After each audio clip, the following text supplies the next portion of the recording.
Suasana akrab terlihat di tengah peringatan hari ulang tahun ke-81 kemerdekaan Republik Indonesia. Presiden Prabowo Subianto terlihat duduk di tengah, diapit Presiden ke-7 Republik Indonesia Joko Widodo dan Wakil Presiden Gibran Rakabuming Raka. Ketiganya terlihat berbincang santai, sesekali tertawa bersama dan menyaksikan atraksi pesawat tempur TNI Angkatan Udara.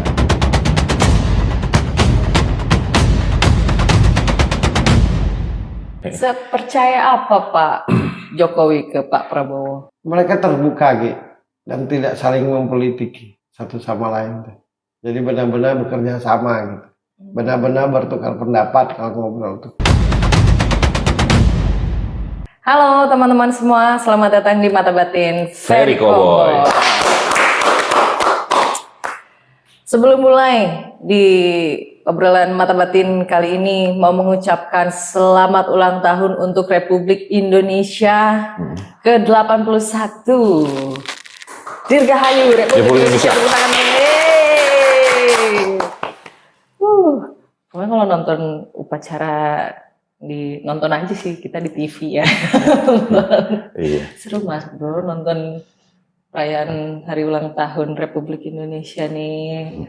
Tapi di tengah-tengah nonton itu ada momen menarik. Oh iya, selalu yang akan kita bahas. Ya. Mata Always. Batin Ferry Cowboy nih. Yes. Momen menariknya adalah ketika Bapak Presiden kita Pak Prabowo duduk diapit oleh Bapak Jokowi, ya Presiden ke-7 dan juga Pak Gibran. Terlihat sangat renyah, Ya. ketawa, ngobrol-ngobrol di situ, dimana isu tentang mereka bertiga bukanlah Yang miring-miring lah ya. Iya. Isunya miring semua, tapi begitu mereka duduk bertiga di hari ulang tahun, berbeda jauh, Mas Bro. Ya. Renyah mereka bertiga. Dari mana dulu aku cerita ya? Iya. Mungkin dengan detil Mata Batin Ferry Cowboy menjelaskan dari hati ke hati antara Pak Jokowi, Pak Prabowo dan Gibran. Dan juga hati-hati orang yang melihat mereka bertiga. Ya, terutamanya. Kalau Pak Jokowi dan Pak Gibran itu tidak berubah setitik pun dari sejak awal mendukung ya sampai detik ini. Dan kalau Pak Prabowo pun sampai detik ini sangat menghormati Pak Jokowi. Terlepas dari itu semua, yang aku lihat mereka ya bersahabat benar-benar. Terlepas dari fungsi ya. Iya. Sebagai presiden dan sebagai mantan presiden kan. Yang aku lihat mereka bersahabat. Jadi gini. Kenapa banyak diisukan mereka retak? Iya, mereka bertiga nih. Justru karena yang mengisukan itu tahu mereka akrab. Kenapa? Dengan tidak berubahnya hubungan Pak Jokowi dengan Pak Prabowo ini, itu akan sangat besar pengaruhnya ketika 2029. Nah, diisukan retak supaya nanti rakyat ini terpecah belah dalam rangka mendukung Pak Prabowo dan Gibran. Jadi gitu, karena mereka dekat sampai detik ini dan tidak berubah menurutku sejak dari awal sampai akhirnya bersanding itu. Nah, makanya orang dengan gencar lah mengisukan retak. Emang tidak ada Mas Doris, misalkan apa, nggak ada sama sekali, nggak ada. Dan pun menurut batinku Pak Jokowi yang benar-benar menghormati Pak Prabowo sebagai presidennya. Nggak ada. Jadi kalau ada yang ngomong bahwa Pak Prabowo diatur-atur Pak Jokowi, menurutku bukan diatur-atur, tapi diomongin diatur-atur. Karena Pak Jokowi masih mendukung Pak Prabowo. Nah, dengan disebut diatur-atur biar masyarakat tadi, rakyat tadi jadi ragu, jadi apa, ujung-ujungnya nanti kalau 2029 peluangnya kecil, tujuannya ke situ doang. Ngerti kan maksudnya? Paham, gitu, itu aja sih. Iya. Gibran pun sampai detik ini ya sangat mendukung Pak Prabowo dan benar-benar mengkondisikan diri total sebagai wakilnya mendukung Pak Prabowo. Nah, kesulitan itulah yang membuat para saingan dan calon-calon lain ini kebakaran jenggot. Mulailah ngisukan yang bukan-bukan. Justru karena mereka bertiga solid. Ya. Nah, kalau mereka bertiga tetap solid, 2009 udah terbaca kan? Betul. Nah itu. Makanya gimana caranya diisu-isukan total, iya, karena mereka sampai detik ini solid. Gimana sih Mas Bro gaya komunikasi mereka bertiga nih dalam bangun Indonesia gitu? Apakah Pak Prabowo masih suka bertanya ke Pak Jokowi atau Pak Jokowi ngasih saran gitu ke Pak Prabowo dan Gibran? Oh enggak, kalau Pak Jokowi itu murni mendukung. Jadi apapun keputusannya? Iya, murni mendukung. Enggak ada Pak Jokowi itu ngotak-ngatik apa, misalnya pun ngasih saran. Kalau Pak Prabowo yang minta saran, Pak Prabowo minta saran pun Pak Jokowi itu enggak dengan serta-merta ngasih, karena tetap menghormati dia sebagai presiden. Jadi jauh dari apa yang dia omongin. Pun walaupun Gibran itu anaknya Pak Jokowi juga tidak ngotak-ngatik itu. Nasihatnya itu cuma satu, dukung dengan total Pak Prabowo. Apapun kebijakannya, apalagi menyangkut masalah kesejahteraan rakyat.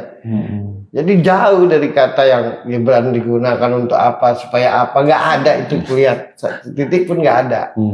Nah yang ngomong begitu, yang ngomong siapapun yang ngomong begitu, bahwa dia begitu, tukang begitu. Jadi dia ngomongin Pak Jokowi itu begini, ngomongin Gibran begini, ke Pak Prabowo, itu tolak ukurnya dia sendiri, karena dia suka begitu. Ya, siapapun yang ngomongin itu, iya, nggak ada aku melihatnya tuh, maka enak kan melihatnya, santai gitu. Tapi tetap ada kewibawaannya Pak Prabowo sebagai presiden tuh kan. Tak ada pula lihat lah Pak Jokowi itu. Ya dia sipil, gitu. Tapi bersahabat, nah gitu. Jadi nggak ada. Itu tuh menjawab semua. Itu kalau orang cerdas tuh. Kan Pak Prabowo tak pernah kan ngomongin tentang ke Pak Jokowi itu ditanggap ya. Nah diajak duduk. Isu banget. Ya udah gitu. Kenapa lo bilang Pak Prabowo dan Pak Jokowi itu bersahabat bukan berteman? Kalau berteman kan dasarnya keuntungan. Kalau bersahabat saling melengkapi, saling menyemangati, bekerja sama. Kalau teman nyari untung. Yang dirasain orang-orang di Istana Merdeka waktu ngeliat mereka bertiga duduk di podium dengan banyak yang resah gitu. Yang senang mah rakyat. Resah jiwaku. Mau disebutin satu-satu siapa yang Silakan boleh. Kita dengan senang hati menunggu apa yang diucapkan mata batin Ferry Cowboy.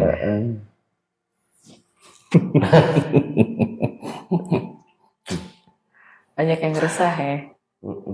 Pokoknya kalau Pak Jokowi itu menurutku tergantung Pak Prabowo. Mau 2009 nyalon lagi apa enggak pun tergantung Pak Prabowo. Yang intinya aku mendukung. Gitu. Sepercaya apa Pak Jokowi ke Pak Prabowo? Mereka terbuka gitu dan tidak saling mempolitiki satu sama lain. Jadi benar-benar bekerja sama gitu. Benar-benar bertukar pendapat kalau ngobrol tuh. Itu Pak Prabowo itu kan bukan tipe orang yang bersandiwara.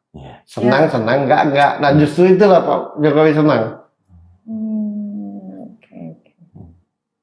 Kalau yang lain-lain itu kan banyak nikung kata Pak Jokowi. Mesti jeli, salah dikit kita tersesat kan. Aku kulihat, rasakan itu benar-benar dampingi, benar-benar dukung Pak Prabowo. Yes. Gitu. Sayangnya mantan presidennya tidak lengkap sayangnya. Nah itu. Lo aja. Iya. Gua aja. Iya, lo aja. Jadi ada yang menarik satu, Mas Bro. Ada dua yang absen mantan Presiden Republik Indonesia. Pertama adalah Pak SBY, Susilo Bambang Yudhoyono, kemudian Ibu Megawati. Kalau Pak SBY memang dari awal sudah dikonfirm sama Demokrat waktu itu, sedang menjalani pengobatan atau perobatan di luar negeri. Nah kemudian Ibu Megawati ternyata mengadakan upacara 17 Agustus, upacara kemerdekaan di diklatnya PDI. Saya kurang apal Jakarta, tapi di tempat pendidikan dan pelatihannya PDIP. Kok nggak milih datang ke istana aja, Mas Bro, merayakan hari ulang tahun Indonesia bersama-sama. Teman-teman Very Cowboy yang cuma bisa jawab. Jadi gini, Indonesia ini 350 tahun dijajah Belanda. Ya. Kalau aku nggak salah hitungnya. Betul, Mas. 3,5 tahun dijajah. 3,5 abad. Enggak, 3,5 tahun dijajah Jepang. Oh ya, ya betul. Nah, terus dijajah Inggris. Iya. Sampailah Dijajah Belanda. dijajah Belanda 350 tahun. Betul. Ya. Nah, 3,5 abad. Yang paling lama kan Iya. Jepang 3,5 tahun. Iya. rasanya. Jepang Habis 3,5 itu tahun. Inggris nggak tahu aku berapa. Pokoknya Inggris ada ya. Sampai tibanya 17 Agustus 1945. Iya. Indonesia memproklamirkan diri merdeka Iya. Ya. Menjadi sebuah negara. menjadi sebuah negara. Betul. Yang memproklamirkannya itu Bung Karno dan Bung Hatta. Setelah beberapa ratus tahun itu dijajah. Mengalami penjajahan. Artinya itu kan tanggal 17 itu hari kemenangan. Betul. Seharusnya Iya. ketika memperingati 17 Agustus, siapapun itu tandanya satu Indonesia memperingati. Iya. Harusnya itu menjadi satu. Kalau memang demi Indonesia untuk bersama-sama. Walaupun mungkin ada persaingan politik, Oke. walaupun mungkin ada rasa kecewa, Iya. yang mereka tidak sadari, pada saat memproklamirkan Indonesia, Iya. saya rasa banyak yang dirasakan orang-orang di situ. Mungkin merasa tersisih, Iya. mungkin juga merasa tersaingi, tapi demi merdekanya Indonesia bersatu dari manapun. Iya. Aku tidak yakin semuanya tuh berasa nasionalisme semua, Iya. benar nggak? Iya. Ya, Iya. tidak yakin. Tapi demi kemerdekaan Indonesia, dibuang jauh-jauh hati yang nggak enak tadi. Berjiwa besar semua demi memproklamasikan kemerdekaan Indonesia. Kita hanya memperingati sekali setahun, sibuk lah. Kalau cerdas ngerti omongan gue. Iya. Hanya memperingati. Kemudian disuruh menjaga. Tidak mesti berperang seperti mereka yang terdahulu.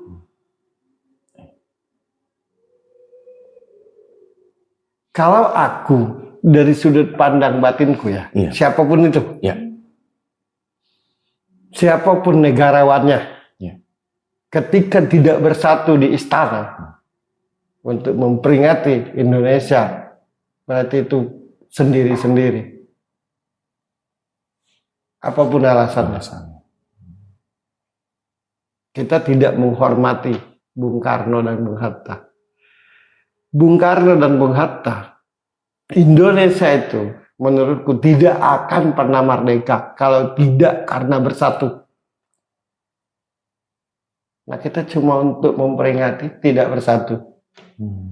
Dan saya tidak percaya karena banyak ini, banyak itu.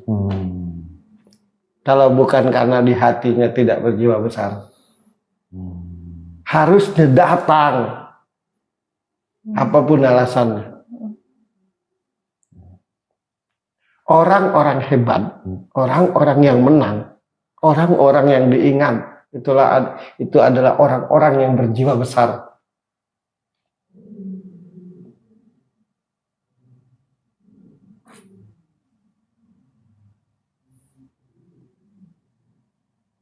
Saya tidak yakin waktu Bung Karno memerdekakan Indonesia tuh semuanya dengan senang hati.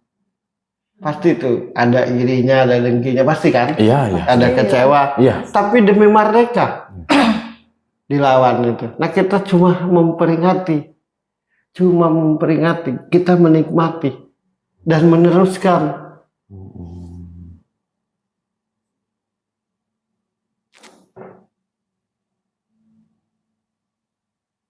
Bung Karno mempersatukan dengan Bung Hatta. Iya.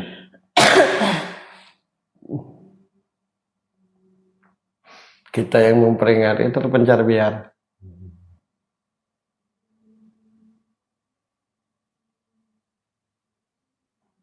Apakah pantas diikuti?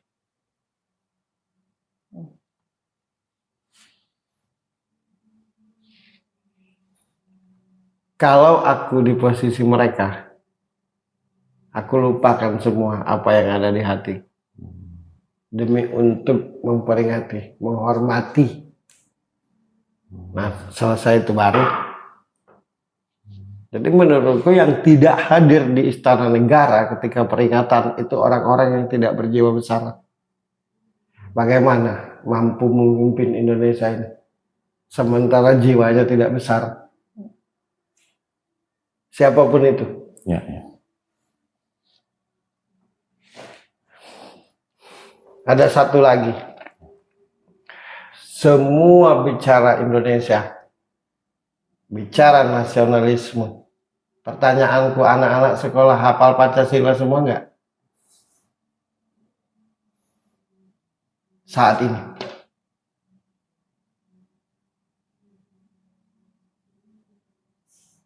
Bagaimana Indonesia mau bersatu? 5 dasar Pancasila aja tak hafal.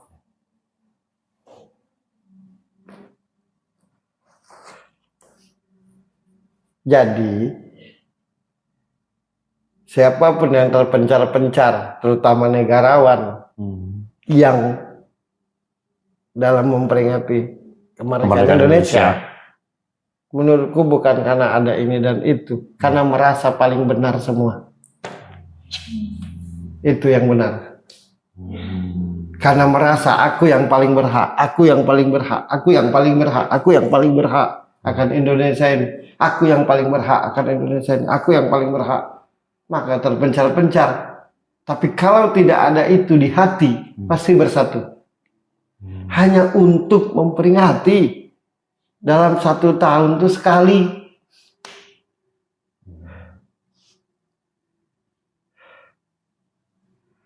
Tidak akan ada rasa nasionalisme kalau tidak bersatu. Satu kesatuan menjadi persatuan, baru bisa disebut nasionalisme.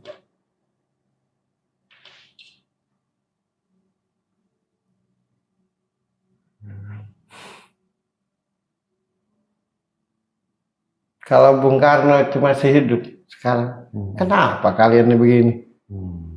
Aku ini mati-matian nyatukan dari segala arah.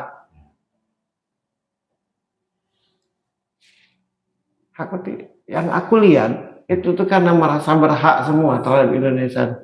Satu. Yang kedua merasa paling pantas memimpin Indonesia. Satu.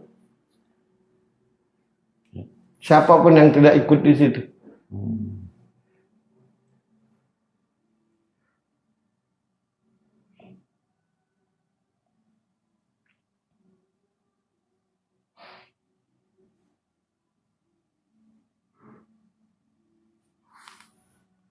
Sekedar memperingati aja susah lah. Bagaimana kalau disuruh berperang? Terus ada bahasa Bhinneka Tunggal Ika. Iya. Berbeda-beda namun tetap satu Iya. gitu ya. Iya. Nah, berbeda kita saling maki. Sudah mengkhianati itu. Karena menurutku tiap memperingati kemerdekaan Indonesia sibuk dengan acara.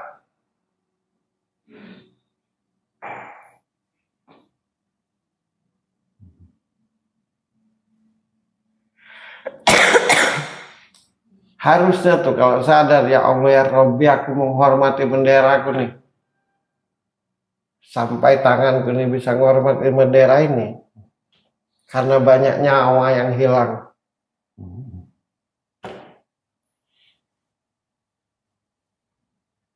Dan ini yang lebih tajam lagi. Ya. Siapapun yang tidak hadir di hari kemerdekaan itu, peringatannya siapapun itu. Siapapun itu. Itulah yang haus kekuasaan.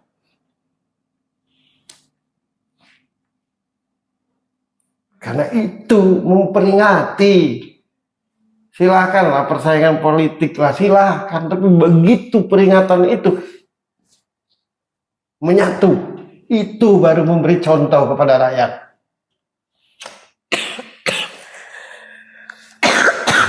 Oke. Sekali lagi kuucapkan dengan tegasnya. Ya. Siapapun yang tidak hadir di situ, apapun alasannya, itulah yang haus kekuasaan. Memperingati. Ya. Sedangkan di waktu diproklamasikan, Ya. darah, keringat, harta, Oh, ya. tak bisa tidur nyenyak. Oh, ya.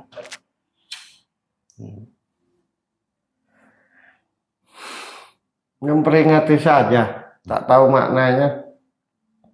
Bagaimana Indonesia ini akan ngerti?